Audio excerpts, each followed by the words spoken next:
Buenos días, hermanos. Amén. Nos sentimos contentos de estar aquí en la casa de Dios para alabarle, para glorificarle, para aprender más de Él hoy día domingo. Saludamos a las personas que nos ven por este medio. También esperamos que pasen un bendecido domingo. Tenemos la primera alabanza que dice: solo a ti, solo a ti, solo a ti que solo al Señor sea la gloria, solo para Él sea la alabanza, solo para Él sea la adoración. En este momento nos sentimos contentos y queríamos dirigirnos al Señor en alabanza para agradecer tantas cosas que Él nos da en la semana. Inclusive hasta los momentos y circunstancias más difíciles de nuestra vida, los que somos hijos de Dios, los creyentes, sentimos la mano poderosa del Señor ahí. Él está con nosotros, nos sostiene y nunca nos deja, ni nos dejará, como dice su palabra. Amén. Amén. Amén. Nos gozamos en el Señor y es por eso que vamos a entonar solo a ti, solo a ti. ¿Nos acompaña?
nación, toda rodilla se doble ante el único Rey. Y yo solo a ti sea la gloria, Señor, la alabanza y la adoración, que toda lengua confiese que tú eres el Señor. Eres mi Dios.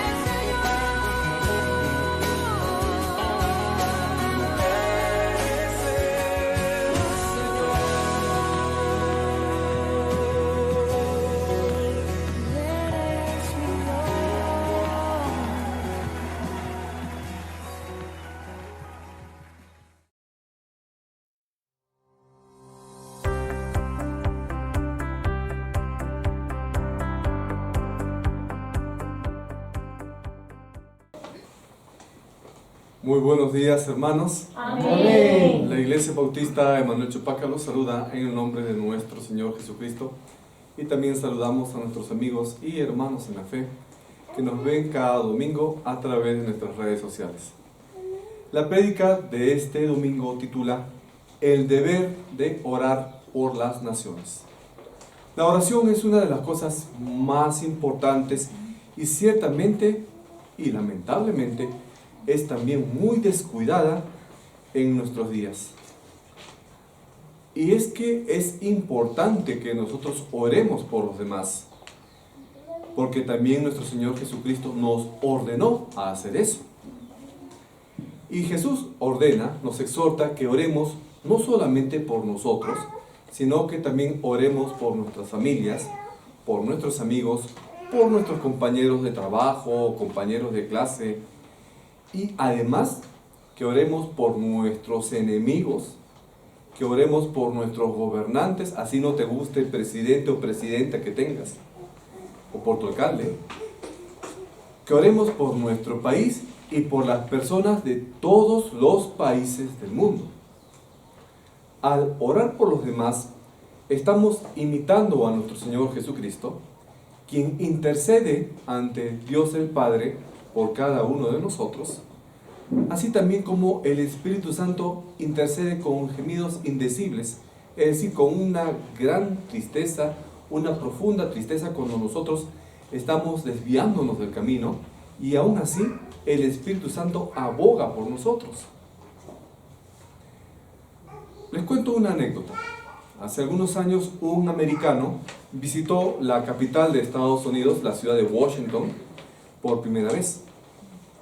Y este turista quedó muy impresionado por la arquitectura de aquella ciudad. Es la ciudad más bella de Estados Unidos.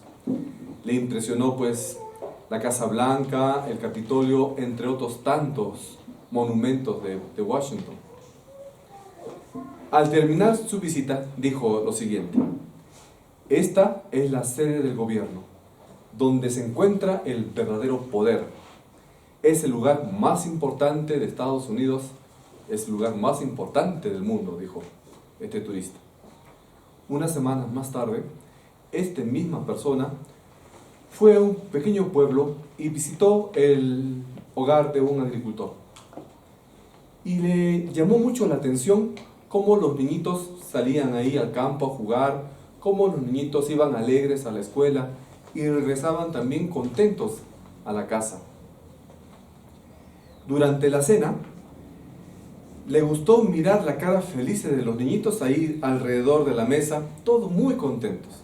Se respiraba una gran paz y una gran felicidad en aquel hogar.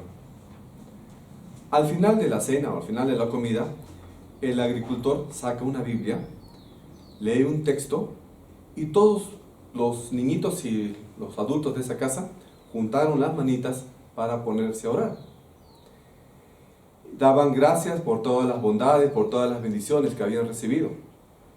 Pero además oraban por sus amigos, por las diversas necesidades de sus vecinos. La familia empezó a orar por la nación, por el presidente y por todas las personas del gobierno de su país. personas que también ocupaban diferentes posiciones de autoridad, y también oraron por las personas de los países del mundo. Aquella noche, antes de dormir, esta persona cambió de opinión y dijo dentro de sí: me equivoqué el otro día. El poder de una nación no se encuentra en una capital ni en un edificio. El verdadero poder se halla en una familia cristiana que ora. Amén. ¿Cómo es que nosotros podemos aplicar esto en nuestra vida de oración y con ese mandato que Dios nos da de que oremos por las naciones? Es decir, oremos por las personas de todo el mundo, especialmente para que las personas de todo el planeta Tierra puedan conocer el Evangelio y ser salvos. A esto lo vamos a aprender a partir de una lección que nos da el apóstol Pablo en su carta que escribió hacia su discípulo Timoteo. Y vamos a ver la primera lección: la universalidad de la oración. Hermanos, los invito a abrir sus Biblias y buscar en ella el libro de Primera de Timoteo, y vamos al capítulo 2 y leamos los versículos del 1 al 4. La palabra de Dios nos dice en estos versículos: exhorto ante todo a que hagan rogativas, oraciones, peticiones y acciones de gracias por todos los hombres, por los reyes y por todos los que están en eminencia, para que vivamos quieta y reposadamente en toda piedad y honestidad. Porque este es bueno y agradable delante de Dios, nuestro Salvador, el cual quiere que todos los hombres sean salvos y vengan al conocimiento de la verdad. Este es uno de los versículos, o es el versículo central que se utiliza en el microprograma Orando por las Naciones de la radio BBN, una radio cristiana de alcance mundial. ¿Y por qué? Aunque Dios es omnisciente, omnipotente, es todopoderoso, Él nos ha escogido para que ayudemos a cambiar el mundo por medio de nuestras oraciones. ¿Cómo tiene lugar esto? Esto es un misterio debido a nuestro limitado entendimiento, pero es una realidad. Pablo nos exhorta aquí en esta carta a que nosotros como creyentes tenemos que orar unos por otros y debemos orar para la salvación de todas las personas de este mundo. ¿Por qué? Existe mucha injusticia, muchos problemas políticos y económicos en el mundo que necesitan nuestras oraciones. Pero en especial hay muchas naciones que están cerradas al Evangelio. Países donde está prohibido que lleves una Biblia, donde no pueden reunirse los cristianos. Y necesitan de nuestras oraciones por la palabra, para que pueda ser predicada la palabra de Dios y que esa palabra de Dios cale en el corazón de estas personas para que puedan ser salvos. Literalmente, delante de nuestras narices, muchas personas en el mundo se están yendo directo al infierno porque la palabra de Dios no está llegando a estas personas. Pero además, Pablo está siendo muy específico diciéndonos que tenemos que orar también por nuestros gobernantes. Acá él utiliza la palabra reyes, pero podemos decir primer ministro, el presidente, los congresistas o los alcaldes o gobernadores de alguna región. Y orar por los gobernantes es digno de todo encomio. ¿Y por qué? ¿En qué contexto escribió esto el apóstol Pablo? Cuando escribió esta carta a Timoteo, el apóstol Pablo, quien gobernaba en Roma era Nerón. Está esto escrito en el contexto del tiempo de Nerón. Quien gobernaba este país o este imperio de una manera muy cruel. El gobierno de Nerón más o menos se ubica en contexto histórico entre el año 54 y el 68 después de Cristo. Cuando Pablo escribió esta carta, la persecución hacia los cristianos era muy creciente. Más tarde, más o menos en el año 64, Nerón necesitaba de un chivo expiatorio. ¿Para qué? Para poder acusar a los cristianos del gran incendio que se produjo en la ciudad de Roma en ese año. Luego, la persecución se extendió muchísimo más hacia los cristianos, a tal punto que no solamente se prohibió a los cristianos que puedan reunirse para poder tener sus cultos, sino que los cristianos eran perseguidos, eran capturados y eran ejecutados de una manera cruel. Muchos cristianos eran quemados o eran devorados por fieras en el Coliseo romano. Ahora tú estás viviendo una vida relativamente tranquila en comparación a lo que sufrieron los cristianos del primer siglo. No te está persiguiendo un león, nadie te está queriendo quemar, ¿no es cierto? Pero ¿qué pasa? Sucede que, paradójicamente, cuando nuestras vidas transcurren de una manera quieta o reposada, es difícil recordar que tenemos que orar. ¿Cuántos de ustedes están orando por su presidente? De repente, el mayor problema que puedes tener aquí es la inflación y una que otra cosa más, ¿no es cierto? Te quejas que suben las cosas en el mercado, que ya no te alcanza para comprar el pollo, ya no te alcanza para comprar leche, pero estás orando por tu presidente, estás orando por tu ministro de Economía. En el tiempo de Pablo, los mataban a los cristianos y aún así los cristianos oraban por Nerón. Miren esa comparación. Entonces, es más fácil acordarnos de orar cuando experimentamos problemas. Pero no debemos orar solamente cuando tienes problemas, debemos orar también cuando estamos en una buena situación. Y debemos orar por todas aquellas personas que están en autoridad. En estos versículos entonces estamos viendo esta clara exhortación que nos hace el apóstol Pablo de orar por las personas que están en autoridad, pero también orar por todas las personas para la salvación. Y esto incluye también a las personas o los gobernantes de otros países. ¿Quiénes de aquí de repente están orando por Maduro, el presidente de Venezuela? Muchas veces renegamos por él, hasta lo podemos de repente hasta maldecir y decir, por culpa de Maduro, que los venezolanos están saliendo de aquí para allá, etcétera, etcétera. Pero ¿quién ora por Maduro? Silencio, ¿no es cierto? Y es que cuando observamos la política y vemos a las personas que están en el poder y los candidatos que de repente en unas elecciones están luchando por el poder, podemos preguntarnos de repente, ¿de qué ayuda orar por aquellas personas que probablemente son corruptas y solamente se meten allí en el gobierno para robar? ¿Cómo voy a ayudar yo con mi oración? Te estarás preguntando. ¿De qué sirve orar por una persona que va a dirigir el gobierno con maldad? ¿Estás preguntándote eso, sí o no? Pero Dios te dice, ora por tus gobernantes. Así sea corrupto, ora por ellos. Es un mandato de Dios y tú no puedes rehusar el mandato que Dios te está dando. Por eso es que tenemos que poner mucha atención a estos mensajes que Pablo escribió. Y tenemos que orar por nuestros líderes y pedirle a Dios que guíe a esos gobernantes. Debemos pedirle a Dios que actúe para que se puedan manejar los asuntos del gobierno de tal manera que nosotros podamos vivir en la medida de lo posible, en la forma más tranquila, pacífica, con toda piedad y reverencia. Por ejemplo, podemos orar para que no se apruebe ninguna ley que evite que nosotros los cristianos podamos reunirnos, como ya ocurre en algunos países. O también tenemos que orar para que no se emitan leyes que vayan a derrumbar la moral de un país.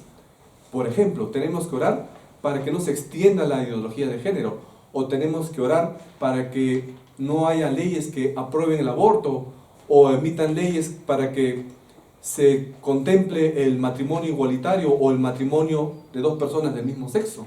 Contra esas cosas tenemos que orar. Tenemos que pedirle en oración a Dios para que proteja nuestra patria contra toda la delincuencia que vemos a diario. Oremos también por nuestros familiares y otros seres queridos. Y tenemos que estar seguros que Dios va a estar atento a nuestras oraciones.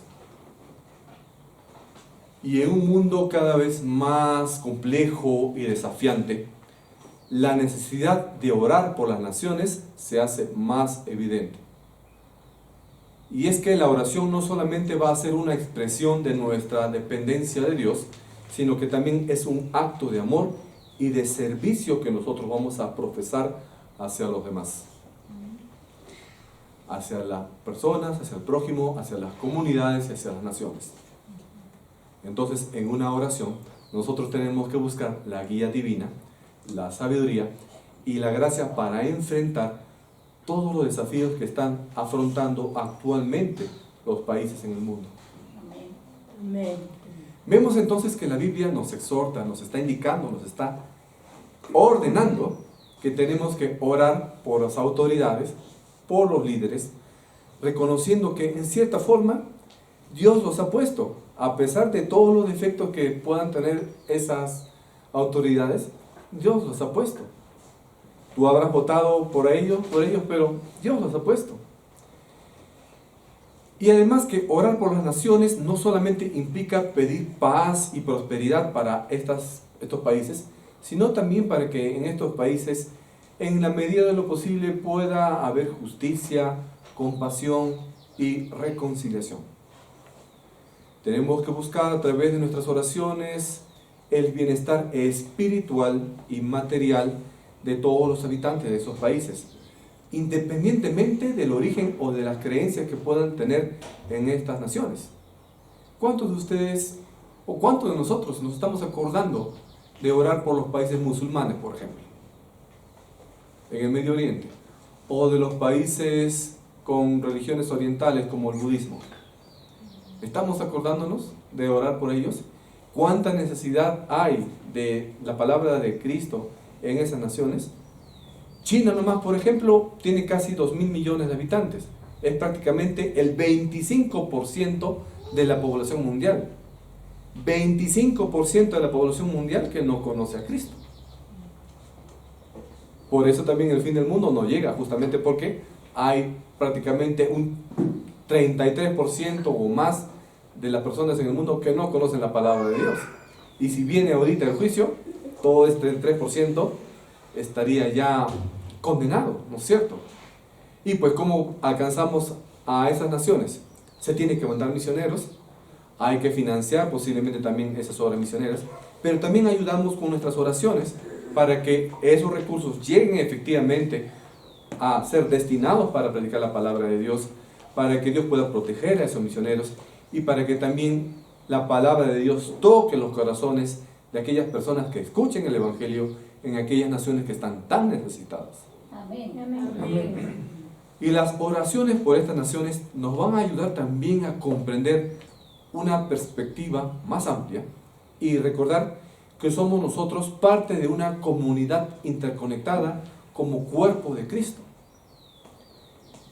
Y en lugar de centrarnos por nuestras preocupaciones personales, lo primero que se nos ocurre en nuestras oraciones es: Señor, ayúdame porque no me alcanza la plata, Señor, ayúdame porque no consigo trabajo, Señor, ayúdame porque estoy enfermo, etcétera, etcétera, etcétera.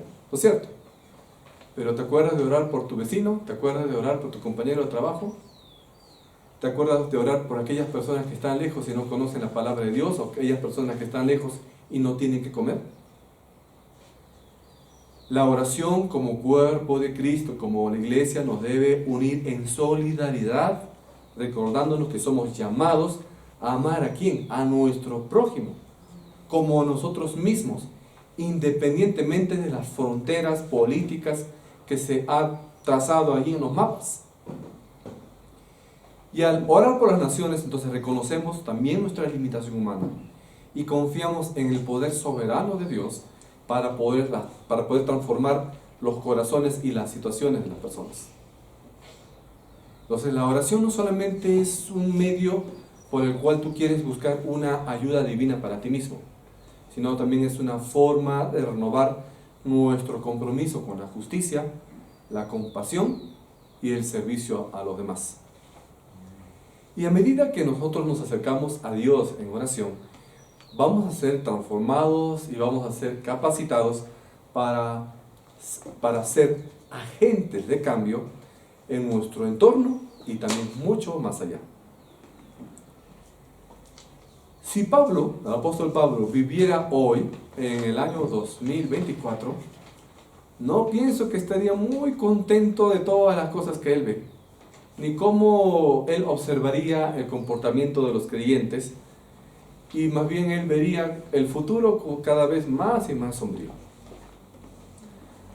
Y es cierto, ¿no? Incluso la palabra nos dice que la maldad en este mundo va a ir cada vez en peor. Cada vez va a haber más corrupción, cada vez va a haber más delincuencia, más maldad. Pero eso no debe evitar de que nosotros aún así persistamos en la oración por nuestros gobernantes. Aún así, sabemos que hay gobiernos que reprimen a los ciudadanos, pero también hay muchos países que han avanzado. ¿Cuántas personas habrán orado, por ejemplo, en la década de 80 y 90 para que cayera el muro de Berlín? Y ha habido muchas transformaciones en el mundo, pero aún así, sigue reinando y va a reinar más todavía la inmoralidad. Los hogares van a ser siendo destruidos. Pero, de todas maneras, aún así hay un remanente que respeta la ley de Dios, hay un remanente que quiere que no se destruya la familia, en el diseño original que ha sido establecido por Dios. La meta final de Dios es que el mundo conozca de su gloria y que conozca de su palabra. Y esta es una realidad que se hace evidente de principio a fin en la Escritura. Desde la creación del hombre y la mujer a imagen de Dios, hasta la consumación del reino de Dios, todas las naciones, todas las tribus, todos los pueblos, todas las lenguas deben de conocer la palabra de Dios para la salvación. Y recordemos que solamente en Cristo podemos ser salvos. Si ese es el objetivo de Dios, entonces la propagación de la gloria hacia todas las naciones debería ser el objetivo principal de todo cristiano, en quien mora el Espíritu de Dios. Si el Espíritu de Dios que mora en ti te está diciendo que la palabra de Dios tiene que predicarse a todas las naciones, también tenemos que colaborar en ese propósito mediante nuestras oraciones. La misión global, entonces, aparentemente no fue un programa que se aplicó a la primera iglesia, a la iglesia del primer siglo. No es que ese mensaje de ir y predicar el evangelio o de que ores por todas las naciones era solamente para los judíos que se convirtieron al cristianismo o los cristianos del primer siglo. No, es también para nuestra iglesia actual y tenemos que hacerlo, hermanos. Y esto es una misión global que tiene un propósito del cual todos tenemos que aspirar. Todo cristiano debe vivir y morir para la propagación de la gloria de Dios en todas las naciones. Esto significa entonces que todo cristiano, al menos en teoría, debe de orar para la propagación del evangelio a todos los países. Entonces, ¿qué tenemos que hacer? Tenemos que orar para que Dios muestre su misericordia, salvando a todas las personas que no han sido alcanzadas todavía por Dios.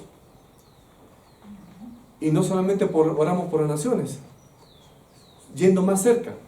Tu papá, tu mamá de repente no conoce todavía a Cristo. Y si no conoce a Cristo, esta persona está condenada. Y si la persona está condenada, se va a ir al infierno. Así muchas personas no les gusta escuchar esta palabra infierno. Hay muchas iglesias que actualmente son muy suavecitas en su evangelio y no quieren que en la prédica se utilice la palabra pecado, no quieren que en la prédica se utilice la palabra culpa, no quieren que en la prédica se utilice la palabra condenación o infierno. Tenemos que decirlo abiertamente: sin Cristo estás hundido en tus pecados, sin Cristo estás condenado al infierno, hermano. Puede ser que tu familiar cercano también esté así, además de las personas que pueden estar distantes en el otro lado del globo terráqueo. ¿Qué tenemos que hacer entonces? Hay que pedirle a Dios que nos dé la fortaleza a nosotros como creyentes, que aunque no seamos perseguidos, podamos sufrir burla o desprecio en este mundo, y que por el contrario tenemos que aferrarnos más en la palabra de Dios para seguir compartiendo la palabra a las personas que tanto lo necesitan, y seguir orando para que nosotros mismos y otras personas que están llevando el Evangelio puedan tener esa fortaleza necesaria para seguir predicando y alcanzando a las personas que están yéndose al vacío. Intercedamos entonces, hermanos, por la salvación de nuestra gente que tanto necesita. Pero también sabemos que las personas en el mundo tienen otros tipos de necesidades. La necesidad espiritual es muy importante, sí, pero también las personas en el mundo tienen necesidades materiales. Oremos entonces para que el alimento pueda llegar a las personas hambrientas en otros países, para que puedan tener de repente disposición de agua potable, para que la provisión médica hacia los niños o a los ancianos o los necesitados también llegue a esos países. Para las personas que estén refugiadas de repente puedan encontrar un albergue donde puedan reposar sus cabezas durante las noches. Tenemos que orar entonces también por esos motivos. Y si está dentro de tu capacidad, poder ofrendar con generosidad para que obras misioneras que ayudan materialmente a esas poblaciones también puedan tener el soporte necesario. Oremos por los huérfanos. ¿Cuántos huérfanos hay producto de las últimas guerras solamente que han ocurrido en estos últimos meses? Poblaciones que están vulnerables en aquellas naciones. Además, oremos para que simplemente nuestras vidas, nuestras propias vidas, se centren no solamente en nosotros o en nuestras familias, sino que también nuestros corazones puedan ser conmovidos para orar por otras naciones. Amén. Y recuerda, hermano, la única y verdadera esperanza para el mundo es Jesucristo. No sabemos cuándo el Señor volverá, pero mientras nosotros esperamos su segunda venida, tenemos que orar. Oremos por un verdadero avivamiento, para que la palabra de Dios pueda multiplicarse cada vez más. Pidamos que el Señor conduzca a las naciones para que puedan encontrar el camino de paz. Hagamos todo lo posible para que también esas personas en otros países puedan salir de la pobreza. Oremos por nuestros líderes. Recuerden bien eso. Un segundo principio que nos enseña en esta carta es el siguiente. Cristo es el único que puede salvar a las naciones. Ahora, hermanos, busquen en sus Biblias 1 de Timoteo, capítulo 2, y leamos ahora los versículos del 5 al 6. La palabra de Dios nos dice en estos versículos: porque hay un solo Dios y un solo mediador entre Dios y los hombres, Jesucristo hombre, el cual se dio a sí mismo en rescate de todos, de la cual se dio testimonio a su debido tiempo.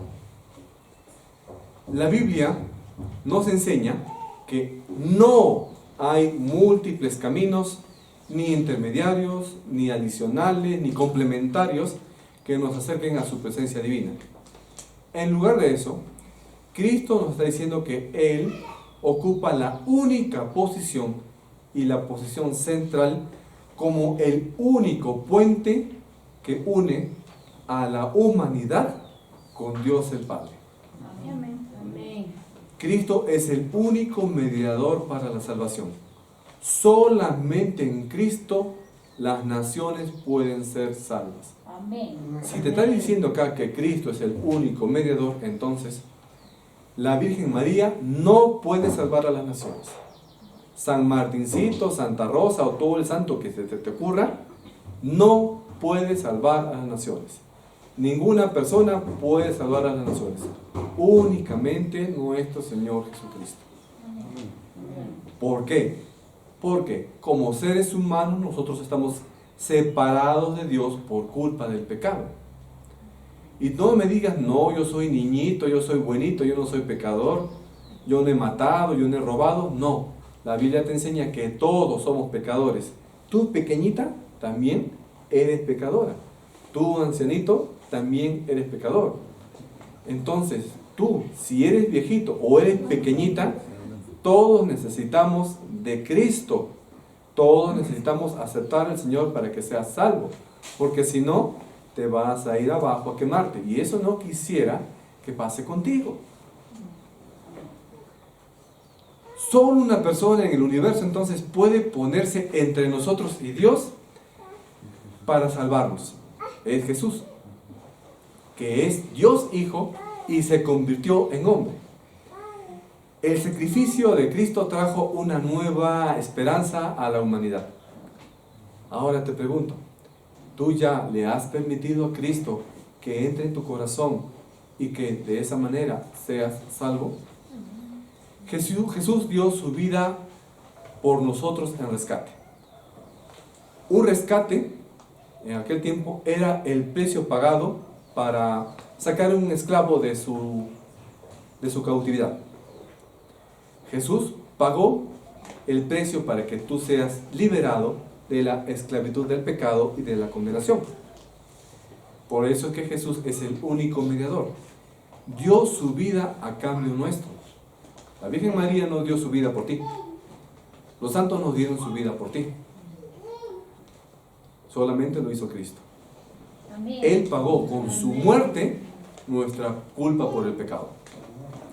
Y a través de su vida sin pecado, la vida de Cristo, y su sacrificio en la cruz y su resurrección, Jesucristo cumplió perfectamente esa condición de mediador, ofreciendo salvación a todos aquellos que se acercan a Dios a través de su fe en Cristo.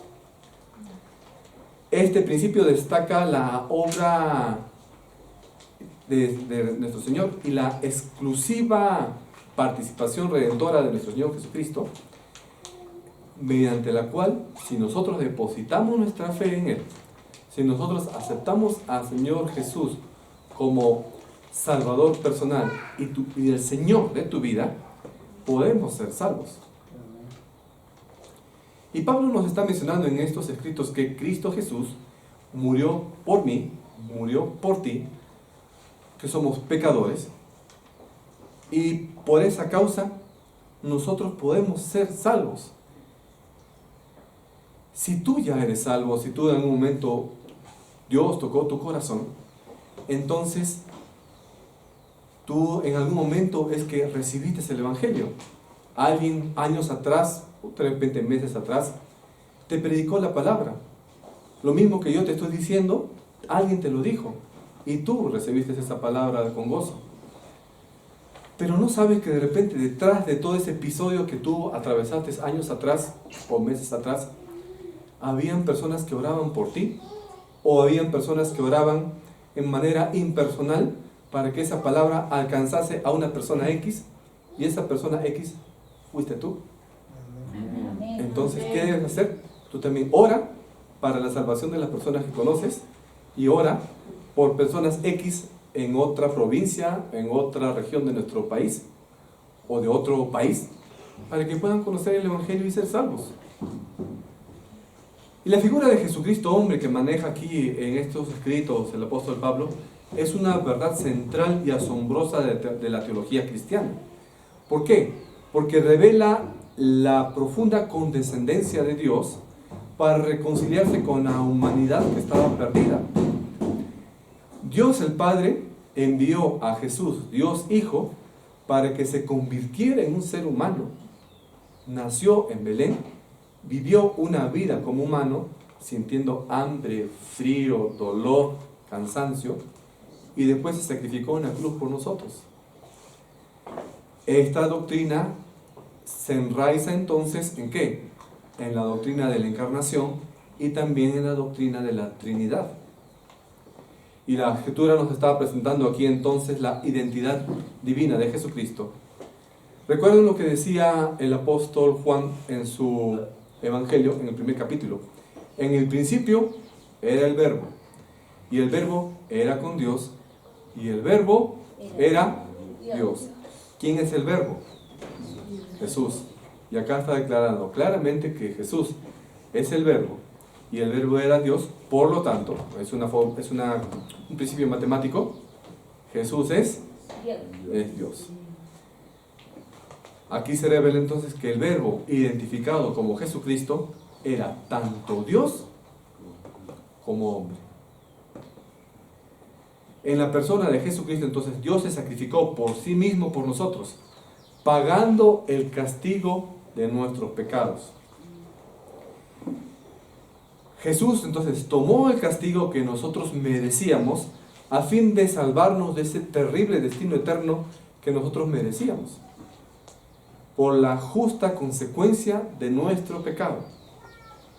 Por gran amor a nosotros, Jesús puso su vida pagando el castigo que nosotros merecíamos y que nosotros no podíamos pagar. No puedes hacer tú nada por ti mismo para pagar la culpa de tu pecado. Ni aunque le des a la iglesia 10 millones de dólares, ni aunque vayas caminando arrodillado de aquí hasta una iglesia, no hay nada que puedas hacer tú por tus propios medios para salvarte de la condenación del pecado. Solamente si aceptas a Cristo, puedes hacerlo. Porque Cristo ya pagó ese pago por ti. Amén. Y Jesús salva ¿a quiénes? A todos los que reciben ese regalo de salvación. Jesús salva a todos aquellos que confían total y únicamente en su sacrificio como el pago de su pecado. ¿Qué tienes que hacer entonces si todavía no has recibido a Cristo? Puede ser que ya seas un adulto, todavía eres jovencito, o ya eres mayor, pero igual necesitas a Cristo. Si todavía no has recibido a Cristo y sabes tú que necesitas de Él, porque si no, estás yendo a condenación, es que tú en tu corazón digas: Señor, quiero recibirte como Salvador personal y como Señor de mi vida. Tienes que decir: sé que he pecado, que me arrepiento de mis pecados y a partir de ahora quiero que tú reines en mi vida, quiero que tú gobiernes mi hogar, quiero alejarme del pecado y ser hijo tuyo. Algo similar es una oración que tienes que hacer tú para que puedas ser salvo. A manera de un comentario final. En la oración reconocemos a Dios y su soberanía sobre el universo. Reconocemos quién es Dios. Reconocemos lo que Él desea de nosotros y qué cosa Él puede hacer dentro de nuestras vidas. En la oración podemos reconocer cuánto nos ama, cuánto Dios nos ama, cuánto Dios nos cuida, y también podemos pedirle a Dios que nos dé más habilidad para orar, mayor fe, mayor sabiduría para nuestra existencia. La oración va a poner en nuestras vidas propósito para nuestra existencia, los cuales deben estar alineados con la voluntad de Dios. En la oración podemos nosotros reconocer el poder y las intenciones de Dios en nuestras vidas. La oración también puede ablandar nuestros corazones de manera que podamos alejarnos cada vez más del pecado y obedecer a nuestro Señor, para que podamos también ser más útiles en el servicio de la palabra, o en el servicio de Dios. La oración nos puede ayudar a centrar nuestros corazones y nuestros ojos en lo que Dios quiere para nuestras vidas. La oración va a ayudarnos a centrarnos en cuestiones más importantes de lo que los demás piensan. No todo es para ti, también tienes que orar para los demás. Y oramos también para que finalmente el Evangelio sea para el oído de todas las personas, para que las personas sepan que hay un solo mediador y que no haya personas que están engañadas con un velo de mentira, pensando que de repente con algún tipo de comportamiento o algún tipo de acción o solamente con un comportamiento piadoso religioso, así se van a salvar. No te salva ninguna religión, lo que te va a salvar es una relación personal con Jesucristo. Amén. Debemos orar entonces por todas las personas del mundo. ¿Para qué? Dios supla, está bien, sus necesidades materiales, pero fundamentalmente para que Dios los alcance espiritualmente, sin importar la raza, cultura, estatus social, etcétera, etcétera, para que esas personas conozcan al único mediador que está disponible, que es nuestro Señor Jesús. Amén. Amén. Amén. Amén. Oremos, hermanos. Bendito Padre Celestial, gracias, Señor, te damos en esta mañana por tu palabra, por el mensaje y la lección que hemos aprendido de ti, Padre Celestial. Señor, sabemos que en este mundo cada vez hay más violencia, corrupción, y es por esto que nosotros tenemos que orar por nuestros gobernantes, para que en cierta forma, aún todavía en la medida de lo posible, las políticas que se emitan en estos gobiernos no alteren, Señor, nuestra posibilidad de adorarte o no derrumben también la moral en nuestros países. Pero especialmente oremos, Señor, para que tu palabra también pueda propagarse más hacia cada nación y todos los pobladores de este planeta puedan recibir tu mensaje. Señor, oramos para que tu palabra pueda tocar los corazones de aquellas personas que te necesitan. Posiblemente también aquí dentro de este templo o detrás de cámaras, en las personas que nos están escuchando en el video, pueda haber alguna persona que sienta la necesidad de ti, de la salvación que tú le ofreces. Si alguna persona aquí en el templo, Señor, que sabe que necesita de tener una relación personal contigo, reconoce que es pecadora y que necesita de ti, puede levantar la mano para que nosotros estemos orando por esa persona. ¿Hay alguien aquí en el auditorio que quiere tener un encuentro personal con Cristo? Levante la mano y nosotros estaremos orando por ti. También si hay alguna persona en los medios, en las redes sociales, puede contactarse con nosotros a través de nuestras redes o correo. Le damos gracias, Señor, y sabemos que tú vas a cumplir tu propósito en su momento y alcanzarás también a las personas que han sido escogidas por ti. Gracias, Padre, en el nombre de Cristo. Amén. Amén.